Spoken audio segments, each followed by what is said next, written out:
Okay. Hi, DC Smith. How are you? I'm great, thank you. Thank you for having me on. Well, thank you for coming on the show. Pleasure to have you on. So, you've got a book out called The Apocalypse Game, and this is a series. This is a new series, and book one, shameless plug, the graphics, but the I just had I'm a new writer, a debut author, I guess you would say, and so we I don't know if you know of an outfit called Kirkus Reviews. You ever heard of them? Yes, I have actually. Yeah. Yeah, they are kind of, for 90 years, the industry standard on tough reviews because they really represent the industry, bookstores, publishers, literary agents. And so they were good enough to do a review. I was holding my breath, expecting the worst, but they came out and said really great things about it, that readers will be clamoring for the sequel. So book two is coming out this fall. Oh, that's great. And congratulations on the review, because I know a couple of people that submitted, or you don't even submit to them, do you? They just pick you? Or how does that work? They pick you, or if you're really unknown like myself, you pay them. Right. Okay, that was it. He paid to get the review, and it wasn't very good. Well, yeah, exactly, because oftentimes you see them come out with a review that says, "Do not buy this book." Wow. And You know, can you imagine? And you've paid for that. actually, that's kind of a two-way street with those sort of reviews, because I think what's happened with the internet, the good news is like the bad news, it's the same. Now everyone can do it, and now everyone can do it. And I think it gives people this illusion or disillusion that they wake up one morning and decide that they're going to be a writer, or they're going to be a musician, or they're going to be a filmmaker, or the worst one is they're going to be a podcaster.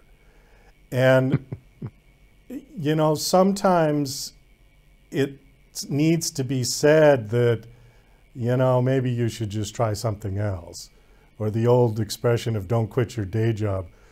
Because as much as you don't want to step on people's dreams, there is a certain level of talent and investment that needs to be had in order to be successful in this business. It's not something you can just do and be successful. If you talk to any of the successful people in any of the facets of this industry, they worked their ass off for many, many years to get where they were and sacrificed a whole lot.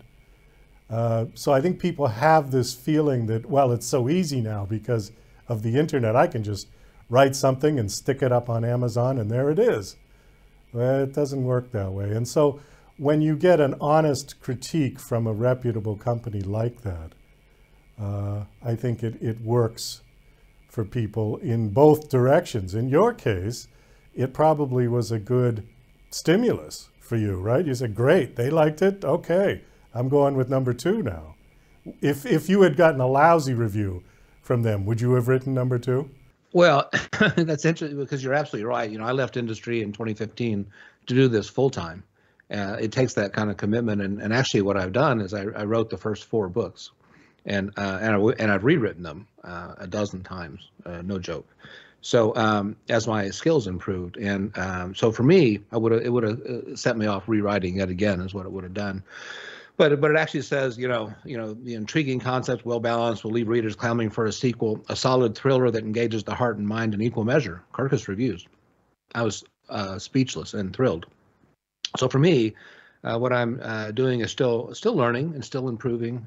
You're right; it's a full commitment. It's a total commitment. For me, it's 6 days a week because it's about the story. It's a story I've wanted to tell for a long time.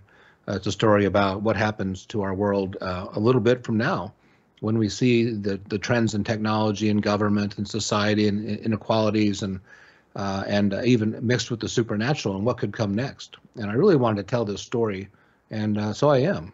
And I was thrilled to get Kirkus's reviews because it meant I had, after so much effort, I finally was hitting the mark. Well, congratulations again on that. And I think that if it's good enough for them, it's probably good enough for everyone else. And I think that that's definitely a good step in the right direction.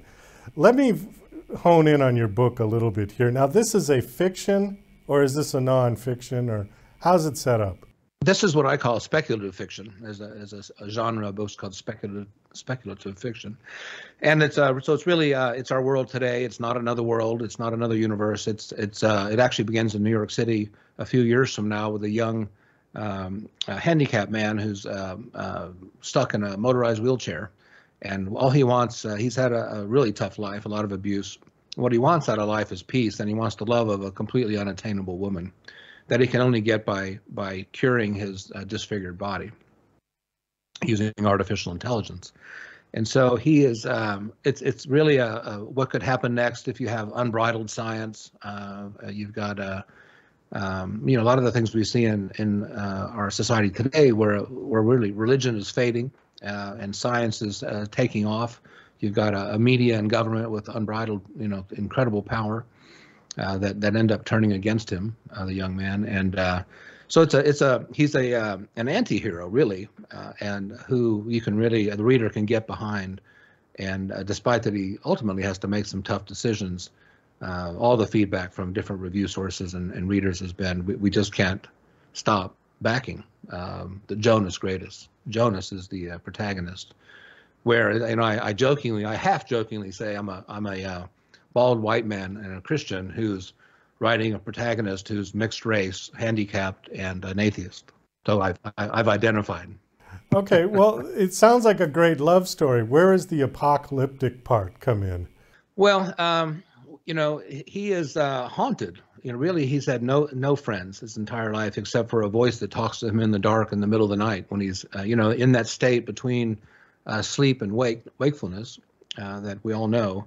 A voice talks to him, and he doesn't know if he is the most intelligent human by testing who's ever existed as a result of some experiments that were done on him in the womb that result in his being so crippled. So he, on the one hand, has the benefit of being terrifyingly intelligent, but emotionally and physically crippled.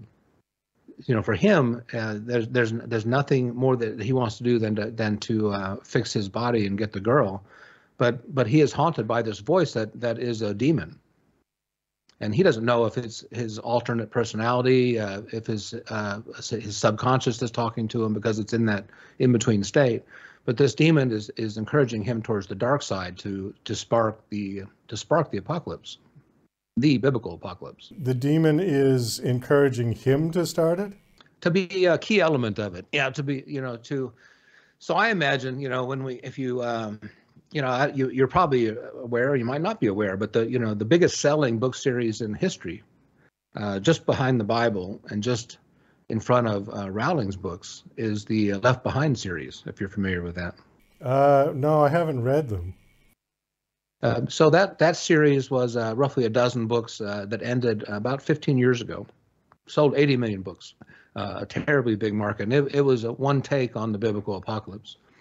So I really see this book series as a successor in that theme, addressing that marketplace, and so it's got this supernatural. He's got no friend. Literally, he's got the girl he loves, the totally unattainable Sarah, who's a piano prodigy in Uptown Manhattan, who is kind to him, and he's got a demon that talks to him in the dark.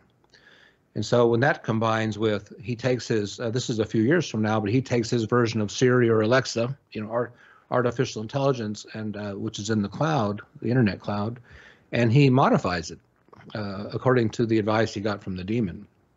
And so this artificial intelligence becomes vast and illegal. And so in the end, he's got everybody, all the powers that be after him to put him away. Well, all he really wants is peace and safety in the girl. And it's this conflict between what is really a good kid, a good young man, trying to get what we all want, is love and peace.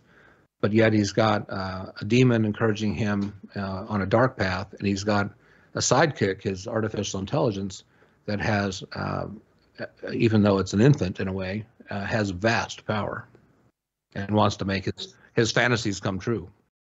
Is there any comparison to The Elephant Man? I think so, and I think there's comparison with other books too, even legends like Frankenstein, where you make a monster, in this case the artificial intelligence, who is essentially a clean slate, a blank slate, but yet society treats both Frankenstein, who is the doctor who makes the monster, they are treated badly by society and turned towards a dark path. I really equate it to Frankenstein a bit more, but both I think are appropriate. Well, the other one that came to mind was The Hunchback of Notre Dame.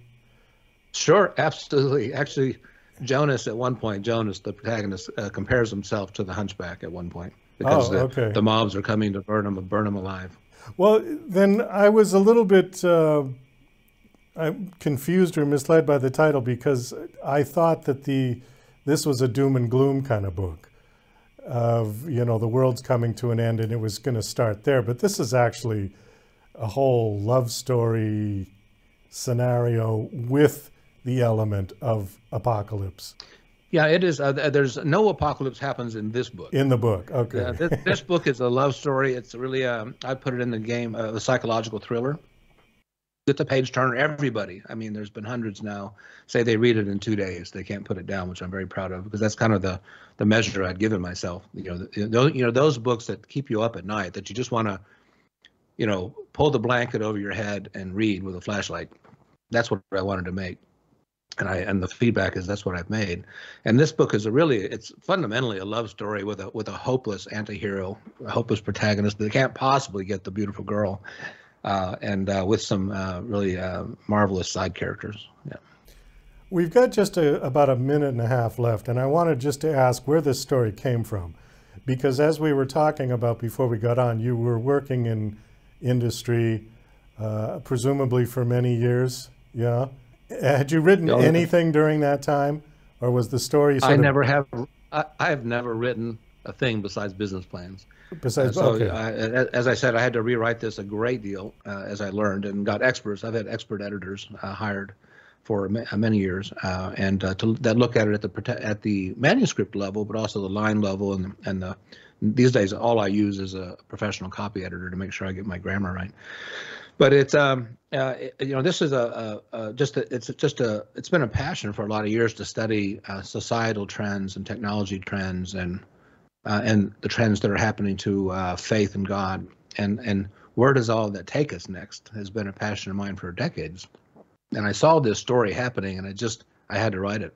Okay. And so first I had to learn how to write well, which Kirkus Reviews, thank God, said I did and do. Yeah, I think you succeeded. Well, it's interesting because writers, I mean, that is very typical where you just sort of observe the world and you take in all of this stuff that's going on. And there certainly is a lot of stuff going on right now and has been for the last few years. And eventually something comes out. You throw it all into the blender and you see what happens. Sometimes it's good, sometimes it's bad. Yeah, and did you know, maybe you do, there was an interesting poll not too long ago that said 40% of Americans believe the apocalypse, of biblical or an apocalypse, let's say, has already begun or soon will. And it's all that we hear from all of our friends. I would imagine most of us do that. What is happening to the world? Many things that we know are good are now viewed as evil, and many things that are dysfunctional and destructive to the dignity of the human are now lauded. And many of us wonder, well, what really has happened to the world and what comes next? And I think this book series is really about a very entertaining and thrilling view of what comes next. Well, I think on that we're going to have to wind this down. Thank you so much for coming on this show. This was a nice conversation. Your book is out and available now? It is on Amazon. Okay. Do you have a website you want to give out?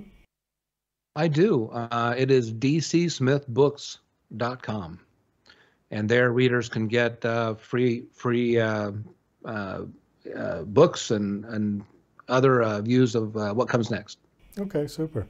Well, D.C. Smith, thank you so much for coming on this show, and best of luck with the book, and I look forward to the second one coming out. All right, Douglas. What a pleasure. Thank you very much.